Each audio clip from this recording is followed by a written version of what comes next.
ويسر لي أمري واحلل عقدة من لساني يفقهوا قولي سبحانك لا علم لنا إلا ما علمتنا إنك أنت العليم الحكيم لا حول ولا قوة إلا بالله العلي العظيم أما بعد. Alhamdulillah. Yang berbahagia Tuan Pengerusi, Tuan Imam, para ahli jawatan kuasa, dan hadirin muslimin muslimat rahimakumullah. Pertamanya kita bersyukur kehadrat Allah Subhanahu wa taala yang mempertemukan kita pada malam ini untuk sama-sama kita mengambil pengajaran daripada kitab tauhid pada muka surat 63. Muka surat 63 fasal ke-10. Betul kan? 63 tak? 83 fasal 10 ni mengenai mukjizat Nabi Muhammad sallallahu alaihi wasallam. Qala al-musannif rahimahullah taala fasal 10 ringkasan mukjizat Nabi Muhammad sallallahu alaihi wasallam. Yang disebut secara ringkaslah kan. Yang khusus kepada nabi kita. Sebelum ni kita didedahkan dengan tajuk bukti pengutusan Rasulullah. Bukti Allah Ta'ala utus orang yang Rasul, maka dia ada mukjizat. Maka hari ni pula kita dihidangkan dengan tajuk ringkasan mukjizat Nabi kita sallallahu alaihi wasallam. Mana Nabi Muhammad sallallahu alaihi wasallam itu disebut secara ringkaslah. Baik. Mukjizat risalah Nabi Muhammad sallallahu alaihi wasallam. Soalan, apakah mukjizat yang dikurniakan oleh Allah kepada Rasulnya Muhammad sallallahu alaihi wasallam untuk menyokong baginda? Sebab dikatakan mukjizat ini sebagai pembuktian akan bahawa orang yang ada mukjizat itu dia adalah utusan Allah Subhanahu wa taala. Maka begitu juga nabi kita akan diutus oleh Allah Subhanahu wa taala, maka mesti ada mukjizat sebagai menyokong, sebagai membuktikan bahawa dia ni bukan semata-mata dakwaan daripada dia sendiri, tetapi dia adalah daripada Allah Subhanahu wa taala. Baik, jadi soalan dia, apakah mukjizat yang Allah Ta'ala kurniakan kepada Nabi kita untuk menyokong baginda, membuktikan bahawa dia itu adalah Rasul? Jawapan, terdapat banyak mukjizat yang dianugerahkan kepada Nabi sallallahu alaihi wasallam. Antaranya satu, berita gembira dalam kitab yang terdahulu. Itu juga disebut sebagai mukjizat yang menyokong bahawa dia ni adalah utusan Allah Subhanahu wa taala. Apa dia? Antaranya dia kata dah disebut dalam kitab-kitab lama, kitab-kitab terdahulu, kitab Taurat dulu. Baik. Kitab yang diturunkan sebelum ini telah membawa berita gembira tentang kemunculan Nabi Muhammad sallallahu alaihi wasallam sebelum baginda diciptakan lagi. Ciri-ciri diri baginda, negeri, kaum dan masa kemunculan baginda juga telah diceritakan. Allah Ta'ala dah sebut dalam kitab terdahulu. Sebab kitab terdahulu juga diturunkan oleh Allah Subhanahu wa taala. Dan dia beritahu, dia dah sebut dalam kitab itu akan muncul, akan lahir Rasul selepas daripada tu. Maknanya disebut sebagai Rasul akhir zaman.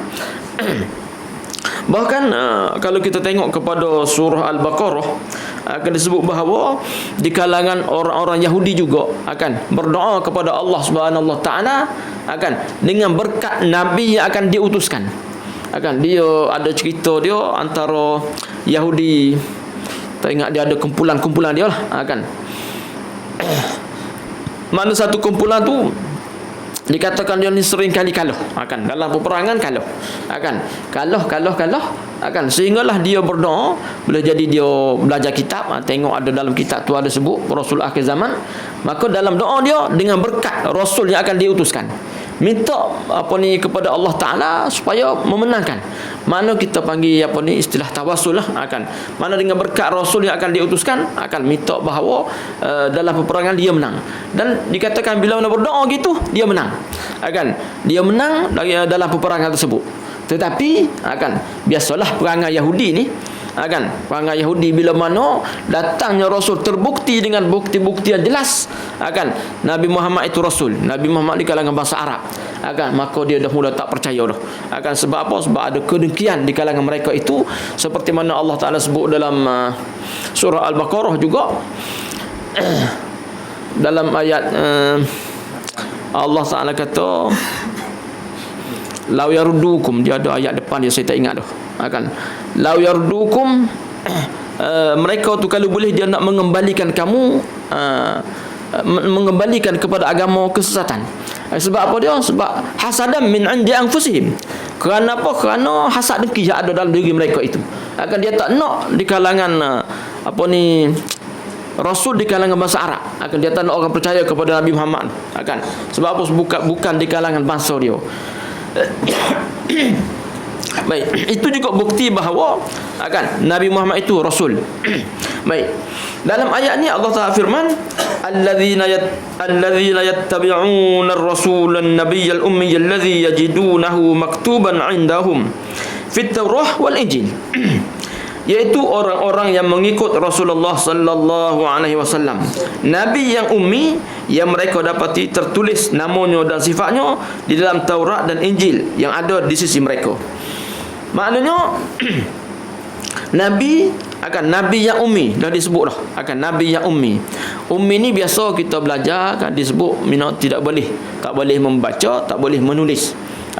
Ada sebahagian ulama menafsirkan lebih lagi daripada tu. Bukan setakat tak boleh membaca, tak boleh menulis, bahkan dia juga buta. Ummi itu maksud dia sebelum biasanya orang terjemah buta huruf lah.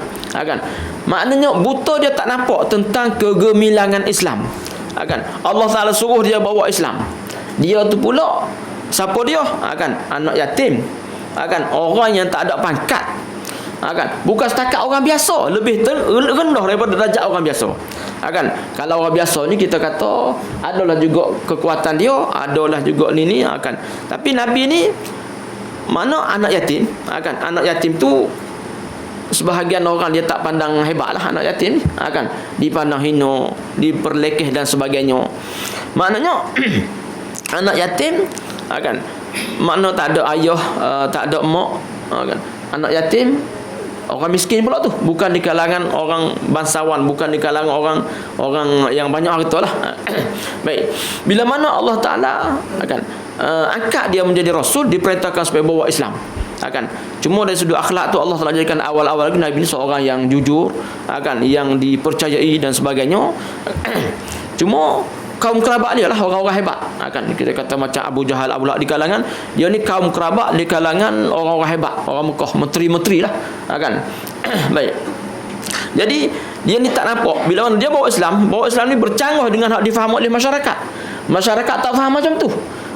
Mana bertentangan dengan apa yang diamalkan oleh masyarakat. Masyarakat beramal dengan riba, dengan menyembah berhala. Mana banyaklah kerja-kerja kita kata khurafat, kerja-kerja salah. Tiba-tiba dia ni ibarat kita kata menentang arus. Dalam keadaan kita kata orang-orang biasa ni. Mana semata-mata pertolongan Allah Subhanahu Wa Taala. Mana dia bawa tu menentang arus, bolehkah?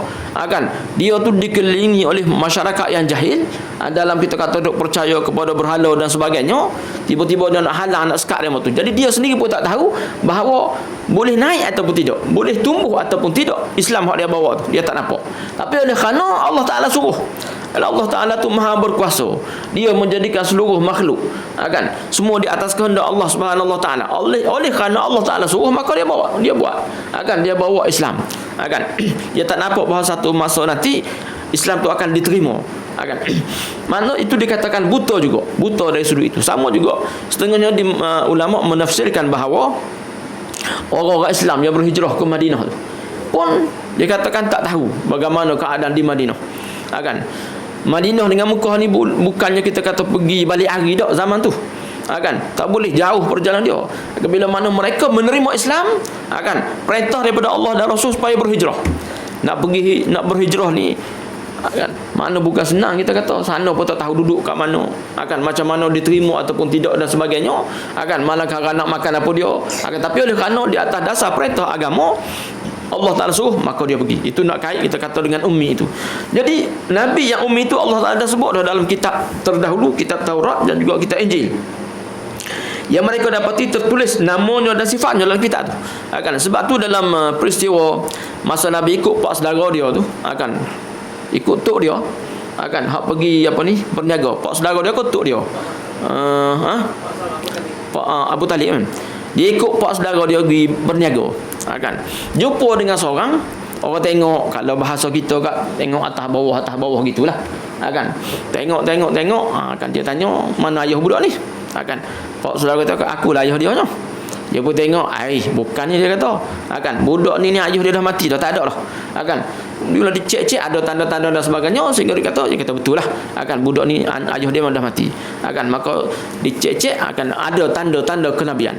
Maka dia nasihatkan bawa balik lah, tak payah ikut, takut nanti kalau dapat tahu kat demo ni mereka akan bunuh. Maknanya mengapa dia tahu? Dari mana dia tahu tu? Dalam kitab-kitab terdahulu. Dah ada tanda-tanda Nabi tu. Mana nama dia pun dah disebut daripada surah, kalau kita tengok surah surah Saf, min ba'di ismuhu Ahmad. Selepas daripadanya dia bernama Ahmad. Ahmad dengan Muhammad ni samalah. Baik. Mana nama tersebut, sifat tersebut di dalam Taurat dan Injil yang ada di sisi mereka. Para pendeta dan pendiri Yahudi dan Nasrani juga telah menyampaikan berita gembira tentang kemunculan Nabi Muhammad sallallahu alaihi wasallam sebelum baginda diutuskan oleh Allah. Allah telah berfirman untuk berhujah kepada orang Arab musyrik yang sebelum itu telah mendengar berita gembira tersebut daripada Yahudi dan Nasrani. Maknanya mereka ni ada kitab Taurat, ada kitab Injil. Daripada situ dah ada maklumat-maklumat. Dan mereka pun sebut sebelum munculnya Nabi, mereka disebut bahawa akan datang ada Rasul akhir zaman. Ada Rasul akan muncul lagi lepas ni. Mereka duk cerita sifat dia gini-gini dan sebagainya. Banyaklah dia sebut. Dia duk sebut bahawa orang Arab ni dia bukan ada kitab. Dia tidak ada panduan. Bila mana berhajat kepada sesuatu, dia akan jumpa dengan ulama Yahudi dan juga Nasrani ni. Baik. Contoh seperti mana yang kita pernah sebut, asbabun nuzul, sebab turun, kisah di sebalik turunnya suratul Kahfi itu. Mana orang Arab dia tak tahu apa dia, maka dia pergi ke Madinah. Ada riwayat kata Yahudi Madinah tu datang, maka dia mau tanya. Ada kata mereka diwakilkan, hantar seorang wakil untuk jumpa dengan Yahudi Madinah, ulama Yahudi Madinah, tanya bahawa ada orang ni yang mengaku dia Rasul. Macam mana kami nak tahu dia ni Rasul? Boleh ke tak boleh kami percaya? Maka diberilah. Kita kata apa disebut dalam kitab tu, nak tahu Rasul ataupun tidak, tanya dia 3 soalan. Mengenai Ashabul Kahfi, mengenai Zulkarnain, mengenai ruh. Kalau dia boleh jawab, dia tu Rasul. Sebab orang-orang biasa tak tahu cerita tu. Tak tahu cerita Ashabul Kahfi. Sebab sikit saja orang tahu. Bab Ashabul Kahfi ni tak ramai orang tahu. Bahkan cerita tu dah berkurun-kurun lama dah. Dah lama yang amat. Sampai orang dulu tu dia dapat tahu pun daripada cerita orang dulu. Orang maknanya turun temurun cerita tu. Dan juga berlaku perselisihan. Orang ni cerita bab Ashabul Kahfi gini, orang ni gini, orang gini cerita. Dalam jumlah berapa orang Ashabul Kahfi pun mereka berselisih. Hak ni kata 3 orang, hak ni kata 5 orang, cerita orang lain pula kata 7 orang, 8 dengan anjing. Mana cerita tu dah lama sangat dah. Daripada Ashabul Kahfi, penghuni-penghuni gua, dia sendiri pun duduk dalam gua, tidur dalam gua, disebut 309 tahun. 309 tahun mana dah lama dah. Lama tu 309 tahun. Kita sini, siapa sini ada agak-agak umur 200 setengah. 200 ada umur 200. Tak siapa lagi tu tak ambil 309 tahun tu. 250 tahun ada. Kalau ada saya rasa kita kena hati-hati sikitlah. Sebab apa dia? Boleh jadi bukan orang tu. Kalau zaman ni tengok-tengok saya, tengok tu kita kena tengok atas bawah. Kalau orang tua dulu kata tengok kaki, jejak lantai tu. Baik. Jadinya situ pun dah lama, sehingga dia keluar daripada gua tu untuk beli makanan.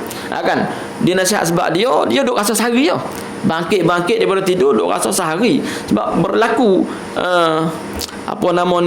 persoalan di kalangan mereka. Ada seorang tanya, lama mana kita tidur? Dia kata sehari ataupun setengah hari. Hal lain pula jawab, tak tahulah, Allah Ta'ala je tahu. Sebab apa nak kata sehari? Tengok dengan suasana dah berubah dah. Kalau dulu kita kata masuk dalam gua tu, pokok-pokok kat luar gua tu tak besar lagi. Bangkit tidur tengok dah jadi balak dah. Dah besar-besar dah. Ini bukan cerita macam apa? Cerita kacang tu apa, cerita dongeng orang putih tu, campur kacang tu bangun bagi esok dah naik ke langit. Ini bukan cerita tu. Ini cerita benar yang ada dalam Quran. Jadi dia kata tak tahulah, serah pada Allah Ta'ala. Cuma lah ni kita ni dah lapar, akan wakilkan seorang pergi beli makanan. Dan dia kata hati-hatilah, takut nanti jumpa dengan orang, sebab dia tu lari daripada nak dibunuh. Baik, jadi bila mana pergi akan keluar dengan berhati-hati, disuruh pilih makanan hak baik-baiklah, sebab masa dia tinggal dulu kerajaan zaman tu kerajaan kafir kan, jenis kafir yang kita kata menghalalkan arak dan sebagainya kan, walaupun apa dia adalah kita kata undang-undang zaman dulu tu arak boleh kan, mabuk tak salah, contoh lagi itulah contoh, mabuk tak salah kan. Kalau apa ni naik kereta tak ada tali pinggang kau, tak ada kasih kau kan, itu dihukumkan salah kan. Contoh mana nak beritahu bahawa membenarkan arak zaman dulu kan, zaman tu dia arak tak salah kan, ialah kerajaan kafir kan. Baik, jadi keluar tu tengoklah makanan-makanan hak baik kan, mana baru beli, cek dulu. Maka dia keluar dalam keadaan kita kata pakaian pun macam zaman dulu kan. Kemudian pergi pula tengok, jangan berarti tengok dah lain macam dah kan. Dulu masa dia tinggal dulu, jalan tu kita kata boleh jadi tanah merah lah, tanah merah ataupun sebelum tu lagi, sebelum tanah merah tu dia jalan tu boleh lalu kita kata motor atau basikal dia boleh lalu lah. Dia kan dia ada rumput kiri kanan, tengah tu jalan gitu je. Akan tiba-tiba pergi tu dah jalan tar dah. Tengok kalau kita kata kan contohnya dah berubah tu, jalan dah tar, dah ada lapu-lapu jalan dan sebagainya. Dia tengok dah lain macam ni. Betul ke tempat dia ni? Akan tengok orang tu tak kenal, orang ni tak kenal, semua orang tak kenal. Yalah orang lain dah mati semua, zaman dia dah mati dah. Akan dah tak kenal, dia teringat juga nak balik, tak boleh jadi ni. Ingat nak balik dalam gua. Tapi fikir perut lapar, akan pergi juga garah juga pergi, akan cari tengok mana-mana ada warung ini, akan odolah kita kata belilah kita kata karipak apa dia kau. Jadi bila mana dia minta bungkus kita kata kuih tadi, akan makanan tu, maka tanya berapa, dia membayar. Bila mana dia bayar, kawan hak terima duit pun tengok duit tu pelik. Duit zaman 300 tahun dulu nun. Kalau kita agaknya agak-agak orang datang ke kedai kita beli burger contoh kan, beli goreng pisang kita kau bayar dengan duit duit 4 segi. Kan zaman dulu saya tak ada dengan duit tu, tapi masa kecil-kecil dan jumpalah. Pernah tanya orang kata ni duit zaman dulu, hak 4 segi tu. Saya jumpa 2 jenis, satunya 4 segi, lagi satu jenis bulat macam kuih donat kan. Dia ada bulat, ada lubang tengah tu. Kan. Yang macam kuih donat kan. Kuih donat ni antara kuih yang istimewa sikitlah. Kan. Sebab walaupun orang kaya beli ke, orang ada selera makan ke, tetap dia tak makan tengah dia. Kan. Makan kalau makan kuih donat ni, kan. Tak payah orang pesan. Kan. Setengah orang dia pesan dulu. Kan. Makan tepi dia makan tengah. Kan. Walaupun selera tak mana pun, kan. Tengah tu tak boleh makan. Kan. Baik, itu keistimewaan kuih donat. Baik. Jadi bila mana dibayar, dia kawan ni tengok duit, tengok orang ni. Kan? Kita kata masa kita tengok gitu dah pelik nak cerita pelik tu. Tengok duit, tengok orang, tengok atas bawah. Tanya dia, kamu ni dari mana ni? Duduk mana? Dia pun cerita ni lah kampung aku nya. Kampung dia duduk sini lah. Nak tanya nama kampung dia, serupa nama kampung tu serupa. Kan? Jadi kawan pula, pula kawan sebelah tengok duit mana datang ni. Kawan sebelah pula kita katakan kedai boleh jadi dekat-dekat tu. Orang sebelah tengok, ini tahu, dia kata tak tahu, tengok siapa duit mana datang, orang ni bayar. Orang ni bayar beli kuih. Sudahnya lah bawa kepada raja. Bila bawa kepada raja, raja pun soal selidik lah. Dari mana gini, dia pun cerita. Oh maknanya sebab mereka sebelum tu dah dengar cerita daripada orang dulu ada sekumpulan pemuda ni lari daripada dibunuh. Cerita tu dia duduk dengar, bahkan di zaman tu dikatakan bahawa zaman tu orang mempertikaikan tentang kehidupan hari akhirat. Ada kata di akhirat ni, ia hidup di akhirat ni ruh je, jasad tak ada. Dia hidup ruh saja. Mana jasad tidak ada. Mana di kalangan orang beriman dia percaya ada kehidupan, setengah orang tak percaya, mana mungkin, tak mungkin dan sebagainya. Dalam tu sibuk orang ni kata ada, orang ni kata boleh jadi, orang ni kata ada kehidupan sebab apa, dicerita dalam agama. Dia berbahas, ada orang percaya, ada orang tak percaya. Tiba-tiba muncul orang yang cerita dah disebut-sebut dulu. Dah disebut dah. Beratus tahun dah disebut dah cerita dia tu. Tiba-tiba muncul. Ini juga dikatakan sebagai bukti Allah Taala nak tunjuk bahawa dia boleh menghidupkan orang yang orang dah mati. Baik. Cuma Ashabul Kahfi ni ditidurkan oleh Allah Subhanahu Wa Taala. Jadi bila gitu, maka raja pun tanyalah di mana tempat dia dan sebagainya. Maka rombongan raja je pergi. Orang biasa tak pergi. Rombongan mana raja memanda menteri kanan dan sebagainya. Timbalan menteri tak ada sebab apa? Boleh jadi tak dilantiklah, lantik 4 orang menteri. Jadi pergilah kita kata raja dan juga timbalan menteri tadi pergi. Sampai di sana Ashabul Kahfi tu salah seorang sahabat dia kata dia masuk dulu nak jumpa, takut nanti kawan-kawan dia terkejut. Kan? Maka bila mana masuk, ada setengah riwayat saya baca masuk tu mati, Allah Taala ambil nyawa. Ada kata dia masuk dan raja masuk sempat bercakap. Raja sempat bercakap dengan orang tu. Dan raja nak ambil demo ni nak bawa letak, sebab raja zaman tu dah raja Islam dah. Kerajaan dah berubah dah bertukar dah. Raja hak kafir zaman dulu hak membenarkan Arab dah tak ada dah. Kita kata dah tumbang dah. Nak ada raja Islam dah. Pemerintah Islam dah masa tu. Nak ambil nak berilah kita kata supaya mereka hidup sana, dia tak nak. Sebab apa? Sebab dah biasa duduk dalam gua, maka nak tidur dalam gua lah, nak duduk situ. Dia dah selesa. Sebab macam kita lah, kalau tempat kita biasa tu, walaupun orang tengok tak senang, macam kita kata orang dulu kan mandi sungai dah seronok situ, anak ajak duduk kat Kelupung tak nak, duduk kat Lumpur demam.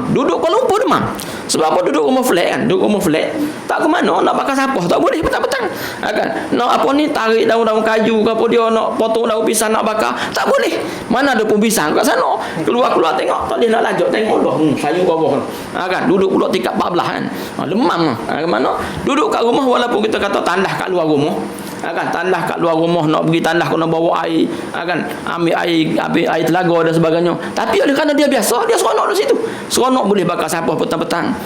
Itu suasana dulu tandas ni di luar rumah, di luar rumah sana nun. Telaga juga masa saya kecil dulu di luar rumah. Bila dah besar, saya dah sekolah rendah, telaga dah masuk rumah. Kat sana dia gali telaga, mana gali telaga dalam rumah lah, dalam rumah ada satu ruang kat dapur tu gali telaga, dah moden lagi, maknanya air tu dah masuk, kita kata masuk dalam rumah. Zaman ni dah ada paip dan sebagainya, tandah pun dah masuk rumah, moden lagi tandah masuk rumah, tandah pun duduk dalam rumah dah, mana kita kata air dah masuk rumah, tandah pun dah masuk rumah, moden lagi tandah pun duduk dalam bilik air, duduk dalam bilik tidur. Tandah dah pindah masuk bilik tidur. Sekali dengan air masuk bilik air mana kita tidur sini ujung kepala tandah. Kadang-kadang ujung kaki itu tandah. Beza dia pintu je. Buka pintu dah tandah dah. Itu zaman hak adalah ni lah.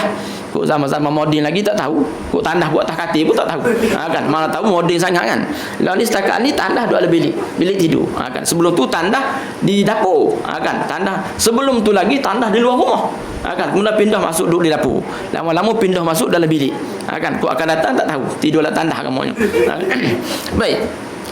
Jadi cerita tu bila mana raja balik, maka Allah Taala ambil nyawa mereka, ambil nyawa Ashabul Kahfi, sehingga mereka mati situ. Maka sebahagian pandangan kata nak tutup pintu gua tu, sebab biarlah mereka bersemadi di situ, Allah Taala lebih mengetahui tentang mereka. Dia nak buat Ar-Raqim ni nak faham nama-nama mereka tu di pintu gua tu. Sebahagian pandangan gitu, sebahagian pandangan dikatakan di kalangan pandangan orang-orang besar lah, menteri-menteri pihak kerajaan, dia nak buat masjid, nak buat masjid di situ, sebagai mengingati demo tu. Baik. Jadi nak kait bahawa cerita Ashabul Kahfi dah ratus tahun dah. Jadi kalau Nabi tu boleh sebut, boleh cerita, dia benarlah Rasul. Itu antara akan bukti bahawa bila mana ada orang mengaku jadi Rasul, mereka orang Arab ni tak tahu, minta panduan daripada ulama-ulama Yahudi, sanggup pergi ke Madinah tu, untuk nak ambil kita kata maklumat. Baik. Jadi kisah Nabi dah disebut dalam kitab-kitab mereka, mereka juga orang Yahudi juga berhujah dengan berhujah dengan dah sebut dah berhujah dengan nama nabi kita, nabi yang akan diutuskan itu. Firman Allah Subhanahu wa taala, wa innahu lafi zubaril awwalin awalam yakul lahum ayatan ay ya'lamahu ulama'u Bani Israel, ayya'lamahu ulama'u Bani Israel. Dan sesungguhnya Al-Quran tersebut juga perihalnya dan sebahagian dari pengajarannya di dalam kitab-kitab agama orang yang telah lalu. Tidakkah mereka yang musyrik sedarkan kebenaran itu, dan tidakkah menjadi satu keterangan kepada mereka bahawa para pendeta agama Bani Israel mengetahui akan kebenaran Al-Quran itu. Ini surah Asy-Syu'ara. Baik. Allah Ta'ala sebut bahawa Al-Quran tu dah disebut dah, Al-Quran dah tersebut perihalnya dan sebahagian dari pengajarannya. Makna Al-Quran pun Allah Ta'ala dah sebut dalam kitab dulu, dah disebut dah. Kan? Sebab tu kalau kita tengok pada surah Al-Baqarah juzuk pertama, nak habis tu dekat ujung tu. Kan? Nak habis juzuk pertama tu. Kan? Orang Yahudi dia nak ngelak daripada ikut Al-Quran. Kan? Dia kata dia ikut kitab dia je, dia tak ikut kitab lain. Kan? Walhal kalau betul dia ikut kitab dia akan ikut Al-Quran. Kan? Dia akan ikut Al-Quran, dia akan percaya kepada Nabi. Tapi dia sekadar alasan je. Orang Yahudi ni banyak sangat alasan tak nak ikut Nabi. Sebab apa? Sebab Nabi itu di kalangan bangsa Arab. Kan? Tak kena dengan selera dia. Itu perangai Yahudi. Yahudi ni kalau tak kena dengan selera dia tak ada tepi. Kan? Berbeza pula dengan Nasrani. Nasrani terlebih-lebih pula. Kalau orang tu Nabi, makna dia macam sembuh lah. Kan? Dia macam puja lebih pada had. Itu jenis Nasrani. Ulama mereka dipuja dan sebagainya. Baik. Jadi antara pembohongan orang Yahudi tu, kan, bagaimana dia boleh dakwa Nabi Yakub sebelum Nabi Yakub wafat, dia kata Nabi Yakub dah tinggal pesan dah, wasiat bahawa kena ikut agama Yahudi. Tu siapa dia? Kata dia. Kan? Duk kata canang bawa kata-kata tu. Kan? Sehingga Allah Taala tanya mereka, am kuntum syuhada idza hadara Yaqub al-maut. Kan? Mana antara hujah Islam Allah Taala ajar kepada Nabi, tanya demo tu, kan? Adakah dia ada sekali masa Nabi Yakub wafat, dia ada tak sekali situ? Kan? Bani Israel tu, mana orang Yahudi tu ada duduk situ kok. Kan? Ada di saat kematian Nabi Yakub, dia ada situ kok. Sehingga dia boleh kata Nabi Yakub berwasiat. Kan? Kalau Nabi Yakub manusia, dia ada sekali lah situ. Kan? Dan Bani Israel itu nama anak cucu Nabi Yakub. Kan? Mana dah masa tu mereka pun tak ada lagi. Tiba-tiba dia boleh dakwah dia ada masa tu. Mana itu satu pembohongan. Kan? Alasan sebab apa? Sebab tak nak ikut ajaran Nabi Muhammad. Kan? Maka dia kata macam-macam lah. Kan? Ada juga antara dakwaan mereka mereka kata qalu la yadkhulul jannata illa man kana hudan aw nasara. Mereka kata tidak beroleh syurga, tak dapat syurga malaikat orang Yahudi, orang Nasrani dia dapat syurga. Kan? Hak boleh masuk syurga Yahudi dan Nasrani. Kan? Maka Allah Taala jawab tilka amaniyuhum. Tu berangan je, angan-angan mereka je, khayalan mereka je. Kan? Apa dia kata khayal lah, jenis khayalan mereka je. Kan? Maka Allah Taala ajar kepada Nabi, qul hatu burhanakum in kuntum shadiqin. Qul, katakanlah ya Muhammad, kan, kata kepada mereka, hak kata orang Yahudi, orang Nasrani boleh masuk syurga saja, kan, lain pada tu tak boleh. Kan, kamu kata kepada mereka, kan, mana bawa bagi dalil, tunjuk dalil, hatu burhanakum in kuntum shadiqin. Mana dia bukti, mana dia dalil yang kata kamu boleh masuk syurga, mana bukti. In kuntum shadiqin, kalau kamu benar. Kalau kamu benar, kamu kata Yahudi Nasrani boleh masuk syurga, mana dia bukti. Sebab Islam ni dia datang, hebatnya Islam ada hujah-hujah. Kan, ada hujah. Islam cerita ni ada pandangan-pandangan, ada hujah, ada ayat Quran, ada hadis-hadis Nabi dan sebagainya. Kan? Mana bila tanya gitu tak boleh nak kata apa dia, sebab dia kelentong je. Kan, bohong je lebih. Kan, apa ni, macam kita kata kalau cakap 10 perkataan, 11 jangan percaya. Itulah dia mau kata. Apa istilah hari ni dia mau kata kencing. Orang Yahudi ni kencing je lebih. Kan? Kata nak buat gitu, tengok tak buat pun. Kan? Kata nak bagi turun harga. Kan? Harga sama dulu. Kan? Tiba-tiba tak turun. Itu istilah kencing, nak kait dengan kencing itu. Kan? Orang Yahudi kuat kencing juga rupanya. Kan? Jadi jangan kita tiru panggil orang Yahudi jenis kuat kencing ni, jangan. Kan? Bahaya, Allah Taala pun tak suka. Allah Taala marah. Baik. Lagi disebut, kita perenggan ni sikit. Apabila Allah mengutuskan Nabi Muhammad sallallahu alaihi wasallam, sebahagian daripada mereka beriman kepada baginda dan sebahagian lain pula enggan. Ada ikut. Jadi orang yang berfikiran terbuka, yang tak terikat kita kata dengan kepercayaan karut dan sebagainya, tengok bukti ada jelas. Nabi Muhammad ni sebagai seorang yang tak boleh membaca, tak boleh menulis. Kan, tiba-tiba kan dia boleh ucap satu kalimah perkataan, ayat-ayat yang boleh mengalahkan kita kata ahli bahasa, boleh mengalahkan ahli sihir. Maknanya sehingga ahli sihir mengatakan ini bukan sihir. Kan, bila mana orang pakar kata yang ni bukan, kan, maknanya dah tentu jelas dah mula tu. Kan, macam mana mungkin kita nak ambil kata-kata orang tak tahu. Tapi orang tahu kata ini bukan sihir. Ahli bahasa juga kata ini bukan syair. Penyair kata ini bukan syair. Kan? Kalau syair bukan macam ni. Kan? Jadi orang berfikir terbuka ni dengan kebenaran Nabi tak pernah cakap bohong dan sebagainya, maka dia ikut. Kan? Bahkan kalau kita tengok pada ayat-ayat Quran, kan? Hak orang kafir tak percaya Allah Taala buat bagi hujah-hujah yang logik. Dari sudut logik akal. Kan? Macam kalau kita tengok dalam surah Yasin, kan? Allah Taala cerita orang kafir ni tak percaya kepada hari akhirat. Hari bahawa manusia akan dibangkitkan balik. Kan? Sehingga ada seorang yang nama apa ke nama tak ingat dah. Nama dia ni top juga di kalangan orang kafir lah. Tak ingat dah. Kalau kita rujuk dalam surah Yasin ayat berapa saya pun tak ingat juga, tapi ayat yang bunyi wa daraba lana mathalan wa nasiya khalqah. Kan? Qul yuhyiha allazi ansha'aha awwal marrah. Baik, wa daraba lana. Daraba tu makna dia bawa satu masalan. Wa daraba lana masala. Kan? Dia bawa satu perbandingan. Contoh, ada seorang ni tak ingat dah nama. Dia pergi jumpa Nabi bawa tulang keput. Bawa tulang yang keput, dia ramah depan Nabi kerana mempertikaikan, tak percaya bahawa Nabi kata kita akan dihidupkan balik, akan dihisap. Kan? Dia tunjuk kepada Nabi, tengok tulang dah hancur jadi gini, tak akan boleh hidup lagi. Kan? Mustahil boleh hidup lagi. Kan? Akan dihidupkan balik, akan dihisap di akhirat. Kan? Mana dia bawa tu, kita kata bagi dia hujah kuat dia tu. Kan? Hujah dia tu kuat. Kan? Allah Taala sebut tu wa nasiya khalqah. Dia tak ingat tentang diri dia. Dia tak sedar diri lah, kita kata dia tu siapa dia. Kan? Dia bawa tulang dia. Dia tak tahu yang dia tu dijadikan oleh siapa dia. Kan? Maka Allah Taala ajar kepada Nabi, qul, katakanlah Muhammad, yuhyiha allazi ansha'a awwal marrah. Yang menghidupkan orang tu, menghidupkan manusia tu, Tuhan tu lah yang menjadikan dia, menjadikan manusia pada kali pertama dulu. Kan? Mana dari sudut logik akal, kalau guna akal, kan, dah tentu orang akan boleh terima. Sebab apa dia? Sebab bila mana Allah Taala buat kali pertama, kan, dah boleh buat kali pertama, boleh buat. Mustahil kali kedua tak boleh buat. Kan? Dari sudut logiknya, hak nak buat mula-mula tu payah tu. Kan? Hak nak buat kali kedua, kalau dah pandai dah cara dia, sudah senang lah. Macam kita orang ni kan, tak pandai nak buat roti canai, jenuh berlatih. Kan? Balik kadang-kadang bilik air tu, praktik tu dengan kain basahan tu, kok mana lipat kan. Nak apa nak tembak roti canai. Itu kali pertama. Kan? Payah jenuh nak berlatih tu.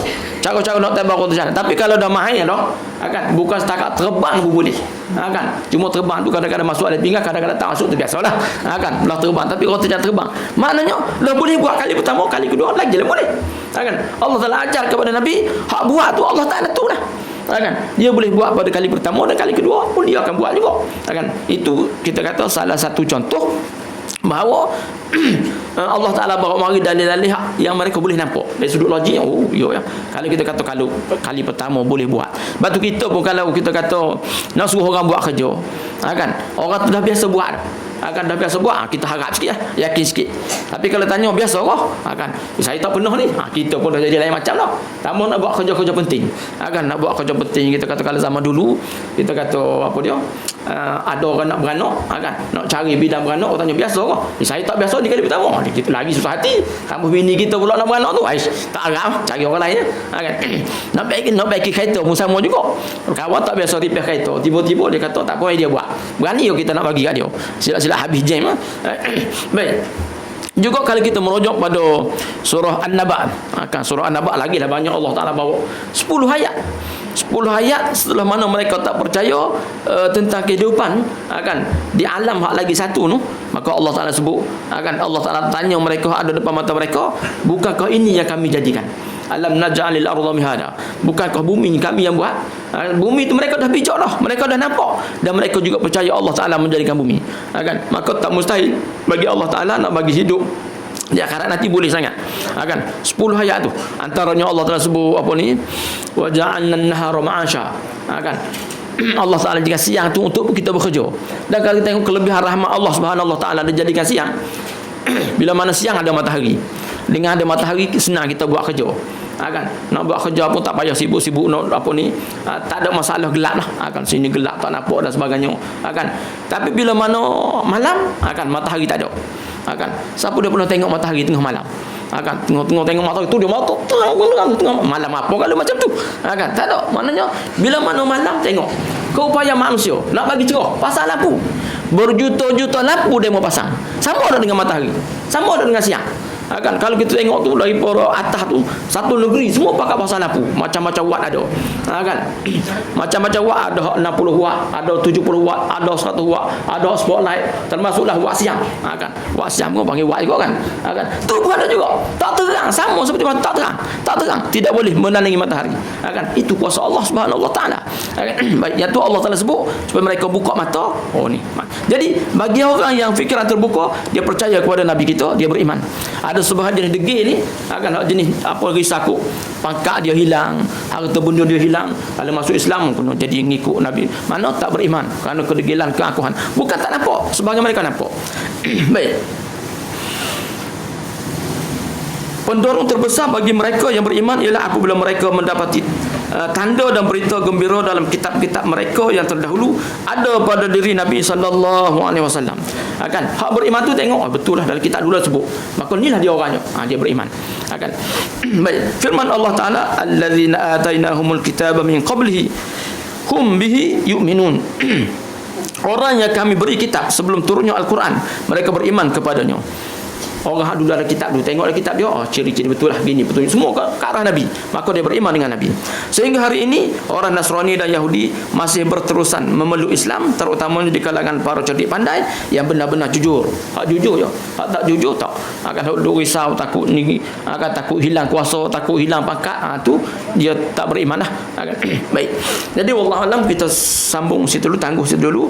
Akan datang kita tengok mukjizat Al-Quran Karim. Antara mukjizat disebut secara ringkas mukjizat Nabi kita adalah Al-Quran. Wallahu a'lam. Ada soalan? Waduh, ya. Ya. Ini kalau kita tanya kerja apa, kata-kata sebab kait tamat. Kait tamat. Rasulullah ya, Rasulullah itu lagi dah ada tanda-tanda Rasulullah ada datang kan. Orang cakap dia sekarang ni zaman dia sama zaman kita ni. Kalau boleh Ustaz tahu ciri-ciri sebab akan datang. Ya. Ciri-ciri dia Ustaz. Saya nak tanya 3 orang Ustaz. Satu saya tanyalah 2 orang Ustaz. Ciri-ciri dia supaya nak kita kenal dia. Laki pun kita kenal baru. Ya. Imam Mahdi nak kenal. Sikitlah. Sifat Imam Mahdi ni.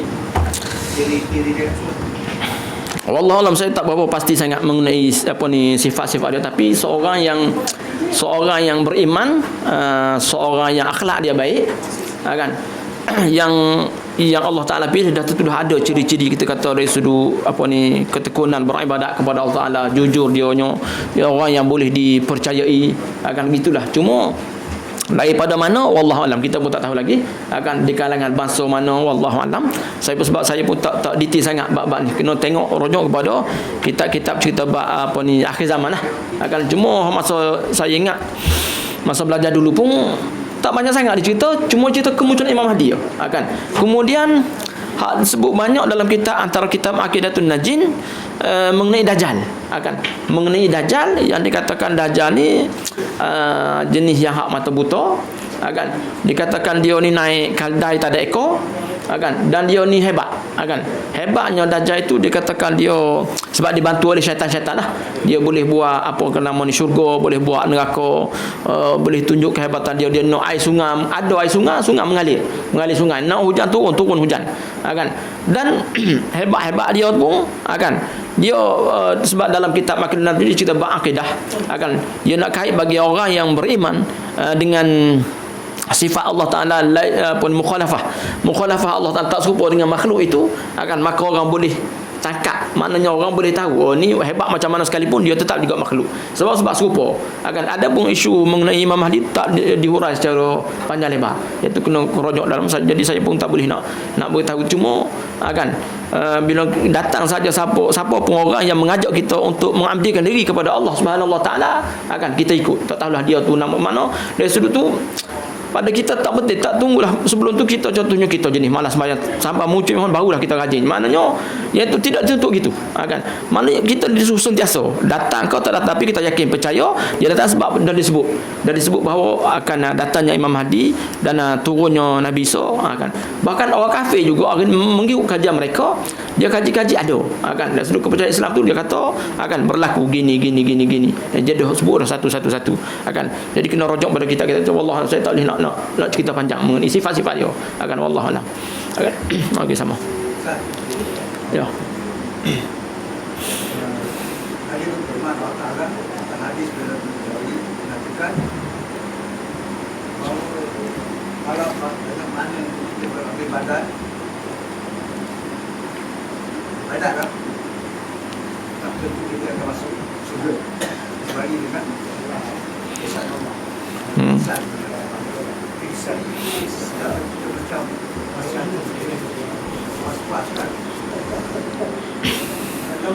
Baik. Macam kata ini kau mengatakan kami pribadi sama. Jadi nak tahu ada hadis ni atau ada firman. Baik. Dia berbincang tu dari banyak sudut. Kan.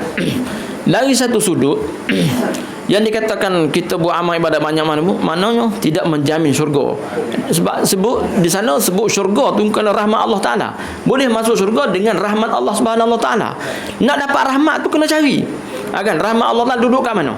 Kan boleh jadi pada amal ibadat kita. Kan pada perkara-perkara Allah Taala suruh tu. Boleh jadi pada sembahyang, boleh jadi kita kata pada puasa, boleh jadi pada akhlak kita baik, boleh jadi pada tolong orang dan sebagainya. Kan sebab di atas rahmat Allah Taala menunjukkan bahawa kita ni walaupun kita buat ibadat kan dia sana lain lah dari sudut beberapa pandangan, dari sudut pandangan kita kata salafus solehnya kan, dari sudut orang biasanya kan, mana supaya kita tak rasa bangga dengan ibadat kita kan. Dihurai tu mana menunjukkan supaya jangan kita rasa sembahyang boleh lepas dah, belum tentu lagi kan. Tapi jangan tak sembahyang lagi teruk lah kan. Sebab hak sembahyang pun Allah nak kata fawailul lil musallin, celaka bagi orang sembahyang. Sebab tu makna didikan supaya kita sembahyang tu betul. Makna sembahyang kerana Allah Taala semata-mata, ikhlas. Kan? Sebab ikhlas tu Allah Taala pandang. Kan? Supaya dia nak supaya kita jaga, jangan duk rasa aku ni orang sembahyang dah tentu dah syurga. Nak sekat atas situ. Jangan duk rasa boleh sembahyang dapatlah syurga. Benda tu lagi. Kan? Baik. Cuma dari sudut hadis ada Nabi kata, sebab ada seorang sahabat tu untuk dapat syurga tu macam mana? Kan? Nabi kata bila dia buat ada tu dia tanya makna Nabi kata sembahyang, puasa, buat Allah Taala suruh. Ada saya tak ingat dah beberapa hadis tu antaranya Nabi sebab ada seorang tu tanya dia boleh syurga tak bila mana dia sembahyang, dia puasa, mana sembahyang hak fardu je, puasa hak fardu je, dan dia tak keluarkan zakat. Zakat dia tak bayar. Sebab zakat ni mampu, dia tak mampu tak bayar zakat. Dia tak pergi haji. Sebab haji tu melibatkan kemampuan juga. Dia tak pergi haji kerana tak mampu. Kan? Mana mendapat syurga tak? Nabi kata boleh. Kan? Kerana rahmat-rahmat Allah Taala ada pada situ dengan sembahyang. Sehingga ada sahabat lain pula bila dia sebut dia kata dia tak akan tambah. Kan? Dia cuma buat apa hak disuruh saja. Tak ada tambah-tambah hak lain dah. Kan? Mana dengan tu boleh dapat. Kan? Bagi kita kata untuk orang-orang awam tu kita letak boleh dapat syurga dengan sembahyang dengan puasa. Kan? Tapi dari sudut lain pula jangan kita duk rasa dengan kita dah sembahyang boleh syurga dah. Kan? Sebab apa? Sebab nak suruh jaga sembahyang. Bukan kalau kita tak ada sembahyang itu lagi teruk lah. Itu confirm tak dapat kita kata. Tapi kalau Allah Taala nak bagi boleh. Sebab ada juga orang tak sembahyang dapat syurga. Kan cerita disebut orang yang dah bunuh 100 orang tu. Kan dah bunuh 100 orang, dia bertaubat kepada Allah Taala. Dinasihat kalau nak bertaubat pergi kat sana. Dalam perjalanan pergi itu mati. Kan ini kalau kita nak rujuk dalam kitab Riyadhus Shalihin dalam bab rahmat. Kan ini kategori orang dapat rahmat. Jadi kita tak tahu lagi dapat atau tak dapat, maka kita kena usaha. Sembahyang puasa tu usaha kita. Usaha. Ada orang dapat rahmat Allah Taala dengan dia buat baik kepada binatang. Kan ada cerita zaman dulu dia beri anjing minum tu, dengan sebab tu dapat syurga. Kan ada orang kerana kita kata bakti dia, kerana orang menghubungkan silaturahmi, maknanya kita disuruh buat je. Kan bila orang dikata jangan ingat boleh dapat syurga dengan sembahyang, bukannya halang kita bila buat menyebabkan kita rasa mungkin itu baik tak payah sembahyang. Kan bukan gitu dah. Maksud dia nak supaya jaga sembahyang tu akan ikhlas kepada Allah Subhanahu Wa Taala. Kan kalau kita dibincang dalam kitab-kitab tasawuf, kita tahu ni makna dia bincang dari sudut lain lah. Kan macam kita nak ukur tadi dari sudut lain, kita kata acuan tak kena. Bila acuan tak kena, tak boleh lah tak kena. Acuan tak sama. Kan bendanya 4 segi, kita tak puas bulat nak bus itu, tak boleh tutup tak puas 4 segi, tak puas bulat nak tutup, tak mahu Kan sebab tu bila disebut gitu tu dari kitab-kitab tasawuf, Mana ada kisah akan orang buat ibadat 500 tahun ibadat. Maka dikatakan akan datang malaikat beritahu kepada jangan ingat dia boleh masuk syurga dengan sembahyang. Maka kawan tu dia jawab, dia kata syurga neraka tu hak milik Allah Subhanahu Wa Taala. Dia tugas dia sebagai hamba buat apa Allah tak suruh buat. Maka dia katakan sebab tu dia dapat syurga. Mana bukannya dikatakan dengan syurga dengan sembahyang itu melayak kita tak. Syurga neraka tu hak milik Allah Subhanahu Wa Taala. Dia nak beri kepada orang yang dia pilih, dan orang yang Allah Taala pilih macam mana hak Allah tak suruh lah. Bila mana dia suruh kita buat, insya-Allah mudah-mudahan. Sebab tu ada pengharapan, mengharap supaya kita termasuk kategori Allah Taala pilih. Sebab kita dah usaha dah buat dah. Kalau Allah tak pilih juga, tak ada apa, dia menunjukkan lemahnya kita. Menunjukkan kita ni lemah. Jadi di sana dari sudut yang berbagai. Dari sudut kalau hak kata gitu, dia nak supaya kita jaga lagi kualiti sembahyang. Mereka kita kata orang-orang biasa nak menggalakkan mereka sembahyang, maka disebut gitu, mana dengan sembahyang tu boleh dapat syurga. Mana kita tengok taraf keimanan orang, macam kita didik orang lah. Kalau dengan budak-budak kita bercakap lain, dengan orang tua bercakap lain. Ini bukan isu orang kata tak tetap venderian, bukan. Macam kita kata didikan budak-budak kan, Nabi suruh tak sembahyang rotan. Itu budak-budak lah, untuk budak-budak umur sebelum umur kita kata 10 tahun, umur dah 10 tahun rotan tak sembahyang. Orang tua bukan darjat tu dah. Orang tua dah lebih pada 10 40 tahun dah. Mana cara didikan tu dia berbeza. Begitu juga kata-kata itu merupakan didikan juga. Yang tadi untuk dijaga amal-amal ibadat ikhlas kepada Allah Subhanahu Wa Taala. Maknanya dia dari sudut pandangan yang berbeza. Wallahu a'lam. Kalau ikut dalam hadis, kalau kita nak pakai hak tu, dapatlah syurganya. Tapi kalau kita duk bangga-bangga dengan ibadat kita, silap takut nanti tengok-tengok tak ada apa dia, sebab buat ibadat tidak ikhlas kepada Allah, tak dapat juga. Wallahu a'lam. Itulah. Ya. Salah kita tak macam kita bangun malam, kita lepas semayang tu kan, kita doa. Saya andai takut sangat kalau Tuhan tak terima amalan Ustaz. Memang kita, macam saya kalau doa, kalau lagi bahasa Melayu kan, takut Tuhan tak, kalau tak terima kita takut. Memang masa itu ada tersebab, salah Ustaz. Macam mana kalau okey, orang rasa diri kita, rasa amalan yang kita buat tak terima. Takut Tuhan tak terima. Ya. Terima je kalau tak terima. Kalau terima sikit, sikit sangat kita buat pun. Kalau tak terima, kita takut sangat. Okey. Dia kadang-kadang soyak dah saya cakap orang. Okey. Tengah malam itulah. Ya. Rasa takut tu tak salah, bahkan itu hak baiknya. Dia suruh rasa takut. Kita jangan duk rasa bangga, dah buat dah. Jangan. Yang tu tak boleh. Rasa takut itu merupakan satu kesedaran. Rasa takut itu satu rezeki lah, keberuntungan. Memanglah dalam doa pun disebut kalau Allah Taala tak terima amal ibadat kita, lakunanna minal khasirin, nescaya kita jadi orang rugi. Itu kalimah pengharapan. Mengharap supaya Allah Taala tak terima, dan lemahnya kita. Kalau Allah tak terima, tak ada apa dia lah. Maka kita mengharap Allah Taala terima. Sebab tu kita disuruh harap, mengharap kepada Allah Taala menerima amal-amal ibadat kita. Dan boleh bagi Allah Taala menggandakan, walaupun kita kata kita sikit ya. Tapi Allah Taala nak bagi lebih, boleh bagi dia. Dari dosa-dosa yang kita buatkan, Allah Taala sudah sebut bahawa dia boleh ampun dosa-dosa lain. Dosa syirik dia tak akan ampun, bukan tak boleh ampun, dia tak nak. Dia dah kata dah tak nak dosa syirik, dia tak nak ampun. Dosa lain walaupun kita tak bertaubat kepada Allah, nak pun boleh. Maknanya kalau taubat lagi lah kita kata, sebab Allah Taala tu sebut innahu kana tawwaba, Allah Taala Maha menerima taubat. Baik, dari sudut kita rasa rugi kalau Allah tak terima, tak salah. Dari sudut mana? Sebab itu lahir daripada rasa pengharapan, lebih kepada mengharap. Dan Allah Taala suruh kita mengharap kepada dia. Hanya semata-mata dia lah kita mengharap, bukan kepada lain. Wallahu a'lam. أعوذ بالله من الشيطان الرجيم بسم الله الرحمن الرحيم الحمد لله رب العالمين والصلاة والسلام على أشرف الأنبياء والمرسلين وعلى آله وصحبه أجمعين اللهم أرنا الحق حقا وارزقنا اتباعه وأرنا الباطل باطلا وارزقنا اجتنابه ربنا زدنا علما وارزقنا فهما ربنا آتنا في الدنيا حسنة وفي الآخرة حسنة وقنا عذاب النار وصلى الله على محمد وعلى آله وصحبه وسلم والحمد لله رب العالمين